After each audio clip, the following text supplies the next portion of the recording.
Australian destination එක ගත්තොත් foundation level එක, ඩිග්‍රී එක, මාස්ටර්ස්, PhD ඒ කියන්නේ ඇකඩමික් පාත් එක තියෙනවා. නමුත් ඔස්ට්‍රේලියාවේ අපි යන ප්‍රාන්තය අනුව යන්න ඕන පාඨමාලාව, එතකොට එහි ඒගොල්ලන්ට හම්බෙන බෙනිෆිට් එක, එතකොට ඒගොල්ලන්ට අවශ්‍ය සුදුසුකම් වෙනස්කම් වලට ලක් වෙනවා. අපි කොහොමද දැන් මේ Tamanට ගැළපෙනම ස්ටේට් එක තෝරගන්නේ?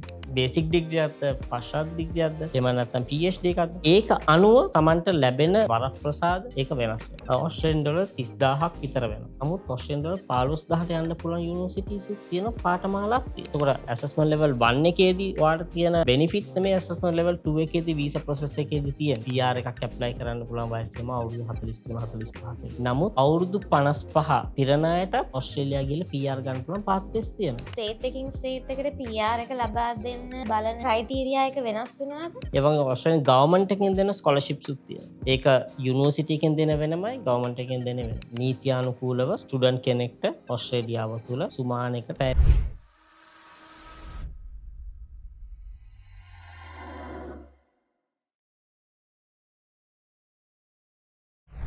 ඔයාගේ උසස් අධ්‍යාපනය හදාරන්න ඔස්ට්‍රේලියා යන්න බලාගෙන ඉන්න කෙනෙක්ද? එහෙනම් මේ වීඩියෝ එක ඔයාට.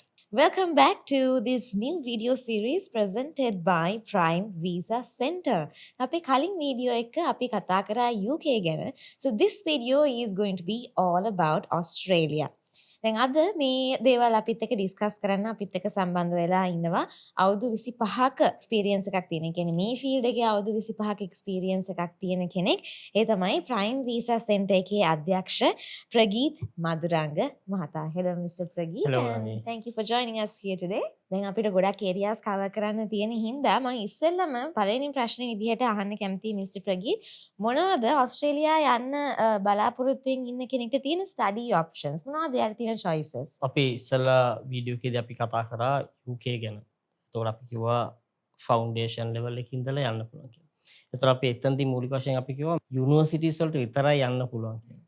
නමුත් ඔස්ට්‍රේලියන් ඩෙස්ටිනේෂන් එක ගත්තොත් ෆවුන්ඩේෂන් ලෙවල් එක, ඩිග්‍රී එක, මාස්ටර්ස්, PhD ඒ කියන්නේ ඇකඩමික් පාත් එක තියෙනවා. ඒ වගේම ඔස්ට්‍රේලියන් ඔප්ෂන් එකේ තියෙන ගොඩක් තව ලොකු වාසියක් තමයි අපිට වොකේෂනල් සෙක්ටර්. එහෙම නැත්නම් අපි කියන අපි මෙහි ලංකාවේ අපි කියන NVQ සහතික ලබා ගන්න. ඒ විදිහට ඔස්ට්‍රේලියාව වල වොකේෂනල් සෙක්ටර් එකට යන්න පුළුවන්. ඒතර අපි UK ඩෙස්ටිනේෂන් එක ගත්තොත් අපි කියන රටේ කොහෙට ගියත් එක හා සමානයි කියලා.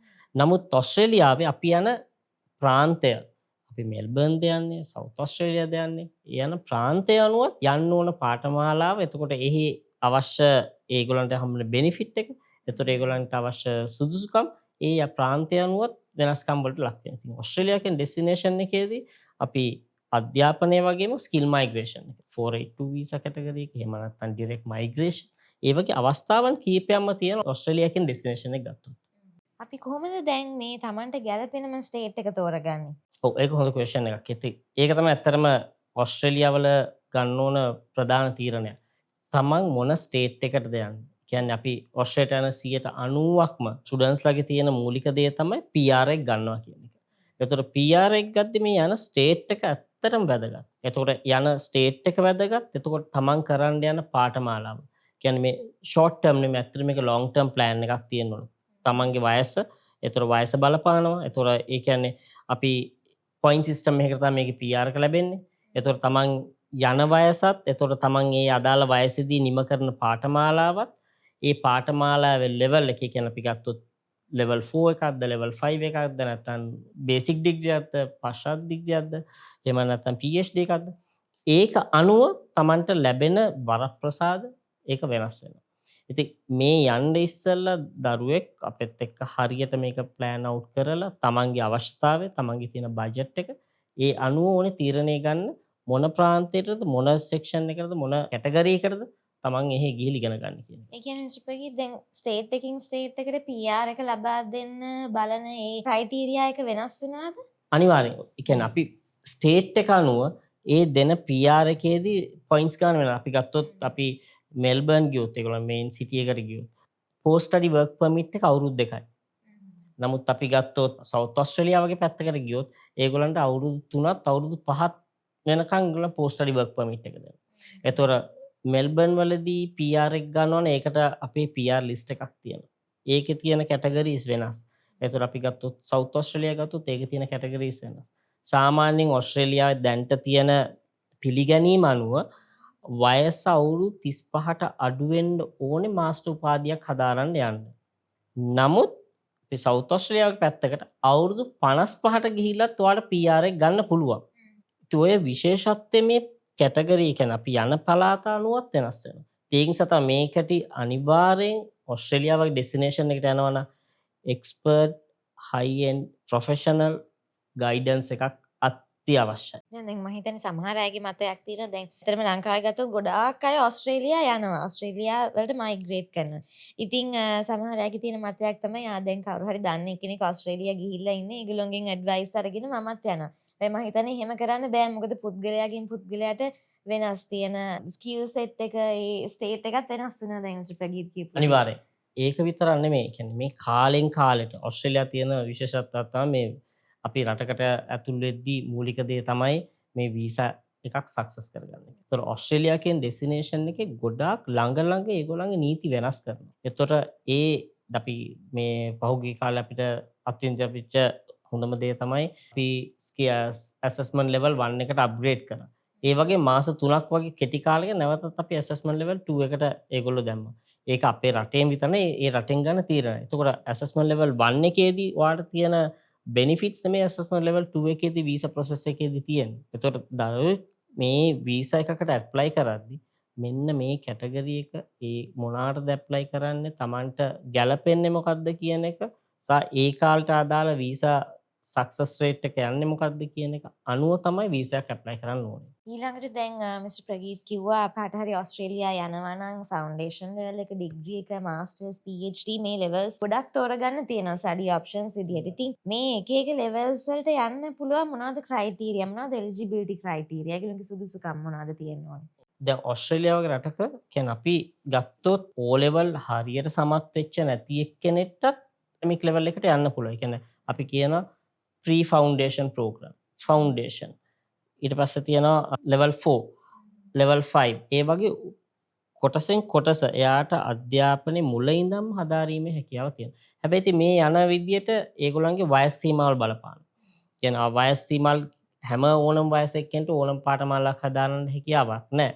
නමුත් ඒ වයස් සීමාවල් බලපාන. එතකොට යන කොලෙජ් එක නැත්නම් යුනිවර්සිටි එක ඒ යුනිවර්සිටි එකේ තියෙන ඇසස්මන්ට් ලෙවල් එක මේ සියල්ලම බලපානවා ඇතුල් වෙද්දී.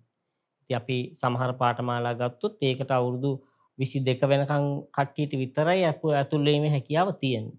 ඒතර අපි ගත්තොත් එහි කොලෙජස් ගත්තත් වර්ග කීපයකින් තියෙනවා. නෝමල් කොලෙජස් තියෙන ඊළඟට අපි කියනවා පොලිටෙක්නික් එහෙම නැත්නම් විශ්වවිද්‍යාල වලට අනුබද්ධ කොලෙජස් තියෙන අපි ගත්ත මොනාෂ් කොලෙජ් එක තියෙන මොනාෂ් යුනිවර්සිටි එක තියෙනවා.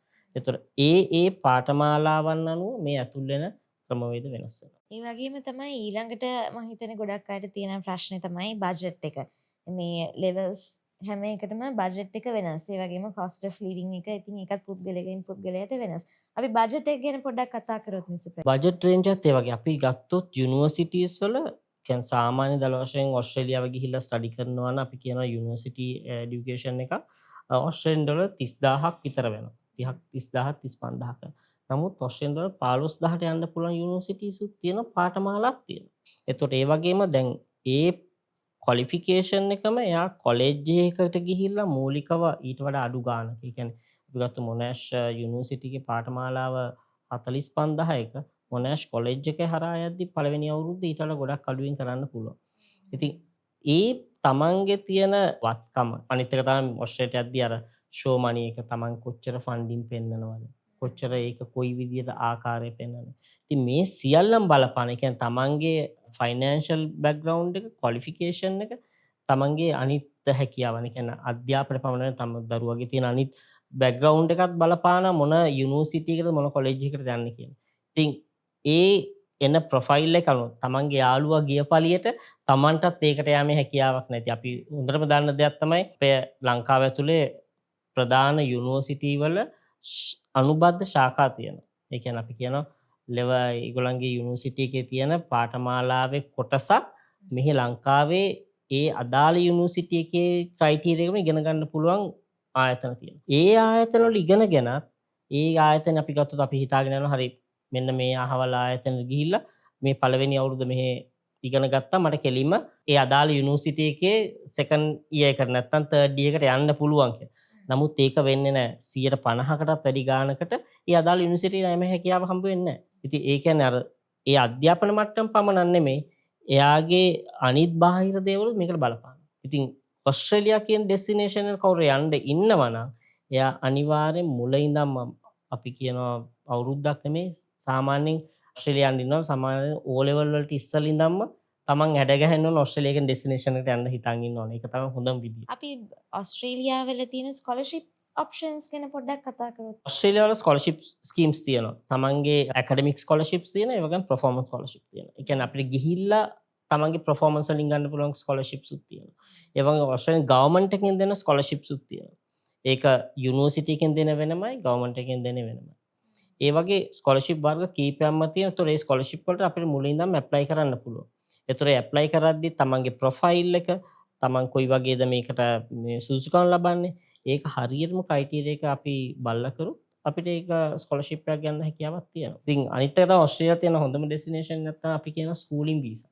මේ ස්කූලින් වීසා කියන කැටගරි එක ගත්තොත් අවුරුදු 7ත් 17ත් අතර ඉන්න මේ ලංකාවේ රජය හෝ පෞද්ගලික ස්කෝලයකට යන ඉංග්‍රීසි මාධ්‍යයෙන් හෝ සිංහල මාධ්‍යයෙන් හෝ දෙමළ මාධ්‍යයෙන් ඉගෙන ගන්න ඕනෑම දරුවෙක්ට ඔස්ට්‍රේලියාවේ ඒ ළමයා මෙහි ඉගෙන ගන්න අවුරුද්දටම එහෙට යන්න හැකියාව තියෙනවා. ඒ හරහා තමන්ගේ අම්මා හෝ තාත්තට ගාඩියන් හැටියට ඇතුල් වීමේ හැකියාව තියෙනවා. ඉතින් මේ ක්‍රමවේදය දිගින් ගියාම යාගේ ෆැමිලි එකම මෙහි සෙටල් කරගන්න පුළුවන් ක්‍රමවේදයක් මේකෙන් ලබා දීලා තියෙනවා.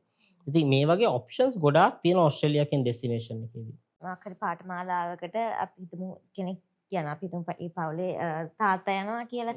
එතකොට තමන්ගේ දරුවව ස්කූලින් වීසා යටතේ ගේන්න පුළුවන්. ඒ වගේම තමයි දරුවා ස්කූලින් වීසා යටතේ යන හින්දා අම්මවත් ගාඩියන් විදිහට ගන්න අනිවාර්යයෙන්. ඒ කියන්නේ මේක වයිස් වර්සා. ඒ කියන්නේ තාත්තා හෝ අම්මා අපි හිතමු හයර් ස්ටඩීස් වලට යනවා නම් දරුවටත් අම්මා හෝ තාත්තා එක්ක යෑමේ හැකියාව තියෙනවා පාඨමාලාව අනුව.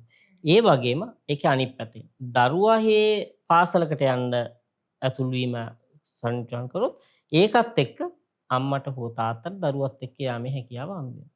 ඉතින් මේ ඔප්ෂන්ස් දෙකම දැන් අත්‍තරම ගත්තොත් ඔය ඔස්ට්‍රේලියාවල තියෙන මූලික දෙයක් තමයි IELTS නැත්නම් ඉංග්‍රීසි නිපුණතාවය කියන එක. ඊළඟ එක තමයි ලොකු මුදලක් පෙන්වන්න ඕනේ. ඒ කියන්නේ හයර් ස්ටඩීස් වලට යද්දි වයස් සීමාව.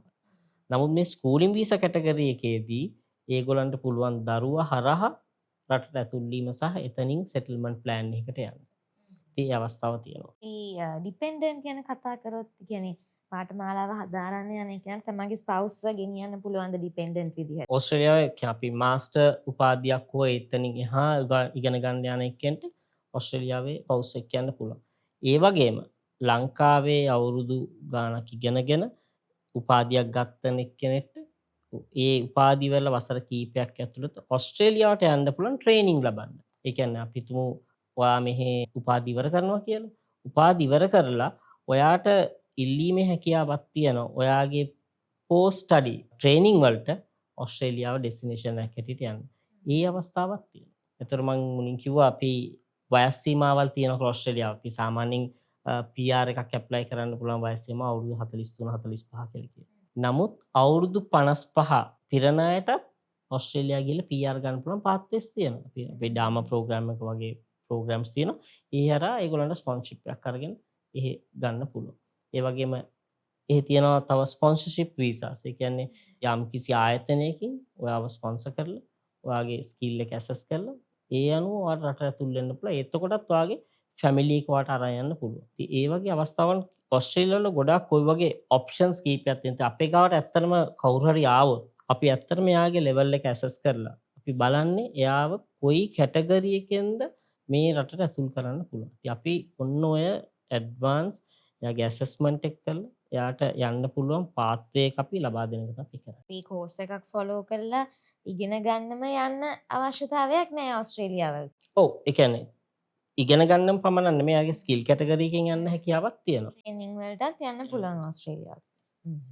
දැන් මේ ඔක්කොම ඔප්ෂන්ස් එක මිස්ටර් ප්‍රගීත් දැන් අපි ගොඩක් ඔප්ෂන්ස් කතා කරා ඇයි ඔස්ට්‍රේලියා බෙනිෆිෂල් වෙන්නේ කියලා. තව මොනවා හරි මේකට ඇඩ් කරන්න තියෙනවද මිස්ටර් ප්‍රගීත්? ඇයි අපි ඕස්ට්‍රේලියා තෝරගන්න ඕනේ කියලා අපි ඉස්සෙල්ලා කතා වුනේ නැති දේවල්. ඔව් ඇත්තටම ඕස්ට්‍රේලියා කියන්නේ අපේ ලංකාව ගත්තොත් ජනප්‍රිය ඩෙස්ටිනේෂන් එකක්.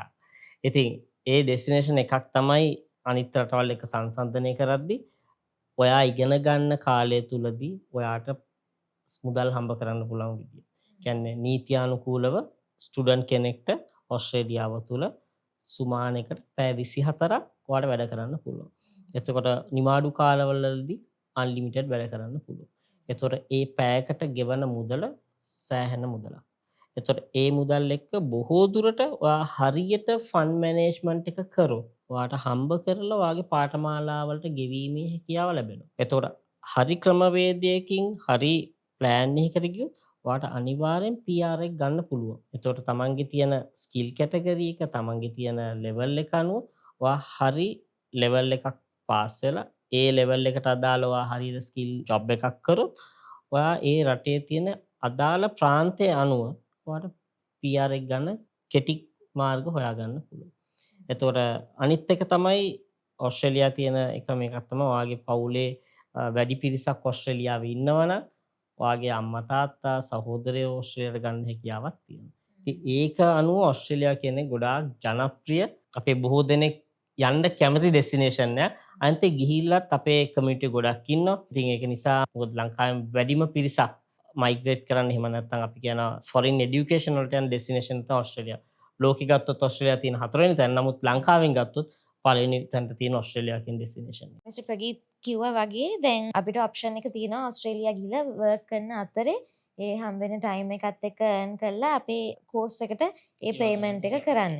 දැන් එතෙන්ට යන්න කලින් අපිට තව ඉස්සලා තියෙන ප්‍රශ්නයක් තමයි අපි මෙහි ෂෝ මනී කියලා දෙයක් තියෙනවනේ. ඒ කියන්නේ අපි යන්න කලින් යම්කිසි මුදලක් ඒගොල්ලන්ට පෙන්වන්න. දැන් කලින් වීඩියෝ එකේ කතා කරා UK ගත්තොත් මාස 6ක් වගේ කාලයක් තියන්න ඕනේ නැහැ. ඒ කියන්නේ මම හිතන්නේ මාසයක් දවස් 28ක් වගේ කාලයක් තමයි. හැබැයි දැන් ඕස්ට්‍රේලියාවල තියෙන මතය තමයි මාස 6ක් ෂෝ මනී එක තියෙන්න ඕනේ කියලා. ඉතින් ඒ ගැන මොකද්ද මිස්ටර් ප්‍රගීත් තියෙනවා? ඇත්තටම ඕස්ට්‍රේලියාවල කියන මේ මිනිස්සු හදාගෙන තියෙන මාස 6ක් අනිවාර්යෙන් තියෙන්න ඕන කතා. දැන් මාස 6ක් කියන කතන්දරේ නෙමෙයි.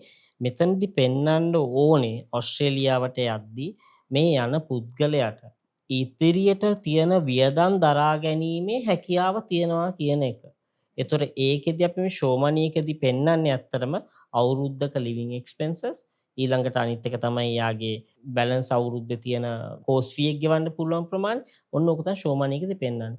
ඉතින් මෙතනදී මේ මාස 6ක් කියන එක නෙමෙයි. නමුත් මේ මුදල් කොයි වගේද ඔයාට හම්බුනේ කියන එක. මේ ලොකු මුදලක් ඒ මුදල කොයි වගේද හම්බුනේ කියන එක අපි නීත්‍යානුකූලව පෙන්වන්න පුළුවන් නම් අපි තුමු අම්මා හරි තාත්තගේ හරි යාගේ EPF එකෙන් මේ මුදලක් හම්බ වෙනවා. ඒක මාස 6ක් පරණ වෙන්න කියලා අවස්ථාවක් නැහැ. යම් කිසි කෙනෙක්ට ඒ අහපු මුදල් පෙන්වන්න හැකියාවක් නැත්තම් ඒ කියන්නේ අපි කියනවා අවුරුදු ගාණක් එයා හම්බ කරලා එයාගේ ජොබ් එකේ එකතු කරලා තියෙන මුදලක්. ඒතකොට ඒ වගේ මුදලක එයාට මුලින්දම පෙන්වන්න අමාරුයි.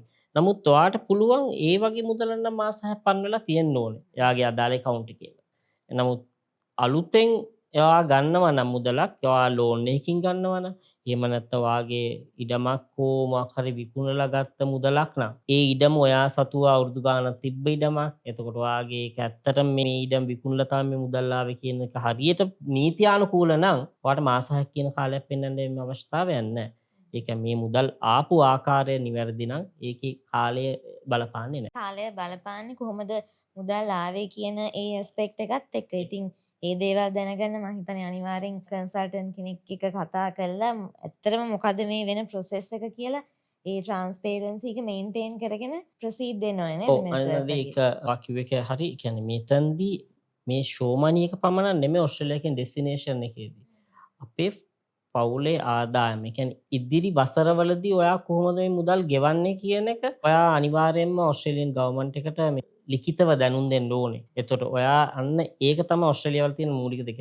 කොච්චර හොඳ ෆන්ඩින් එකක් වාගේ ලංකාවේ කොච්චර ස්ටේබල්ද ඒ මුදල් ඔයා කොහොමද යවන්නේ කියන එක ඔයා හරියට පෙන්න ගන්න ඕන නේ වීසා එකක් කරලා. ඒක තමයි තියෙන මූලිකම දේ. ඉතින් ඒකට තමයි එක්ස්පර්ට් ගයිඩන්ස් හුඟක් අය සමහරවිට සල්ලි තියෙනවා. දේපලක් තියෙනවා. නමුත් මේ කොයි ආකාරයෙන් මේක පෙන්වන්නේ මේක මොනවාද අවශ්‍ය වෙන ડોකියුමන්ටේෂන් මේ ડોකියුමන්ටේෂන් එක කරද්දී මොනවාද ඒකේ බලපාන කරුණු කාරණා ඔව්ව තමයි මූලික වශයෙන් කරන්නේ. දැන් හුඟක් අය මම කිව්වා මෙහි තියෙන ප්‍රසිද්ධ කොලේජස් වලින් ඇප්ලයි කරලා වීසා රිජෙක්ට් වෙනවා. නමුත් ඒතනදි හුඟක් කියලා බලපන්න අර යනවා මතයකින් හරි මගේ යාළුවා අරයා කරා හරි මට යන්න පුළුවන් මේකට ගියාම. ඒතර මේ කන්නේ මිස්ලීඩ් වෙලා තමයි ගොඩක් අය මේ වැඩේ වෙන්නේ. ඒතර මේ තියෙන පොඩි පොඩි ආයතන වලට ගිහිල්ලා දැන් මේ ට්‍රෙන්ඩ් එකක් තමයි දැන් අපි ගත්තොත් මේ වීසා කන්සල්ටේෂන් කියන ආයතන සෑහෙන ප්‍රමාණයක් තියෙනවා. හරි. ඒ ආයතන අදාරිනවා, හෙට වහනවා, සමහරවිට ඇප්ලිකේෂන් එක බාර දෙනවා. ඊට පස්සේ කරන්න කියන්නේ අපේ වගේ ආයතනයක අපි කරන්නේ අපි ගරන්ට් කරලා කියන දරුවෙක්ට අපේ ගාවට ආපුවම ඕස්ට්‍රේලියාවේ තියෙන මූලික දේ තමයි ඔයාගේ ඩිග්‍රී ඉවරෙච්ච ගමන් ඔයාලා කොච්චර ඉක්මනට ට්‍රේනින් ගන්න පුළුවන් ඉන්ඩස්ට්‍රි එක කියන්නේ පාර්ට්නර් කෙනෙක් හොයාගන්න ඕනේද කියන. අපි අපේ යන හැම දරුවෙක්ටම අපි ඒක ගරන්ට් කරලා දෙනවා. කියන්නේ ඔයාගේ ඩිග්‍රී කිව්වුණාට පස්සේ ඔයාට ඉන්ඩස්ට්‍රියල් ප්ලේස්මන්ට් එක අපි හරි ගැසලා දෙනවා. මොකද අපිට ඒ සඳහා ජාලයක් තියෙනවා. අපි ඒ සඳහා වැඩ කරනවා. අපේ ඒ සඳහා අපේ පාර්ට්නර්ස්ලා ඕස්ට්‍රේලියාවල ඉන්නවා. ඒ කරුණු කාරණා ලබා දෙන්න. ඒතොර ඒ වගේම ළමෙක් මේ ඇතුල් වුණ දවසේ ඉඳලා එයාව එයාපෝට් එකෙන් පිකප් කරන එක. එතකොට මෙයාට පාර්ට් ටයිම් ජොබ් එකක් අරන් දෙන එක. එතකොට මෙයාගේ ඉතුරු අධ්‍යාපනය සඳහා අවශ්‍ය බාහිරින් අවශ්‍ය කරන පහසුකම් සපයද්දී මේ සියල්ලම මේ end to end අපි සොලියුෂන් එක ලබා දෙනවා. කියන්නේ මම හිතන්නේ දැන් මේ හැම process එකම හරියට කරගන්න මේ සම්පූර්ණ ක්‍රියාවලියම හරියට කරගන්න පළවෙනි step එක තමයි විශ්වාසවන්ත හොඳ වීසා කන්සල්ටන්ට් කෙනෙක්ව තෝරගෙන ඒ අවශ්‍ය එක්ස්පර්ටීස් ලබාගෙන ඇඩ්වයිස් ලබාගෙන අනිවාර්යයෙන්. කටයුතු කරන්න. එහෙනම් අපි මේ වීඩියෝ එකේ අද කතා කරේ ඕස්ට්‍රේලියා ගැන. කියන්නේ ඔයාට උසස් අධ්‍යාපනය සඳහා ඕස්ට්‍රේලියා යන්න බලාගෙන ඉන්න කෙනෙක් නම් මේ අපි කතා කරපු දේවල් ගොඩක් වැදගත් වෙනවා. ඉතින් අනිවාර්යයෙන්ම සැලකිලිමත් විය යුතු දෙයක් තමයි විශ්වාසවන්ත රිසල්ට්ස් පෙන්නලා තියෙන වීසා කන්සල්ටන්ට් කෙනෙක්ව තෝරගන්න එක. ඉතින් ප්‍රයිම් වීසා සෙන්ටර් එක ලෑස්ති වෙලා ඉන්නවා ඔයගොල්ලන්ට හැම ස්ටෙප් එකේදී මේ අවශ්‍ය ගයිඩන්ස්, ඒ උදව්, ඒ සපෝට් එක ලබා දෙන්න. ඉතින් දැන් මේ වීඩියෝ එකේ අපි ඕස්ට්‍රේලියා ගැන කවර් කරා වගේ අපි කලින් වීඩියෝ එක UK ගැන කතා කරා. ඒ වගේම තව වෙනත් රටවලුත් අපි කවර් කරන්න බලාපොරොත්තු වෙනවා. So we will see you in another video.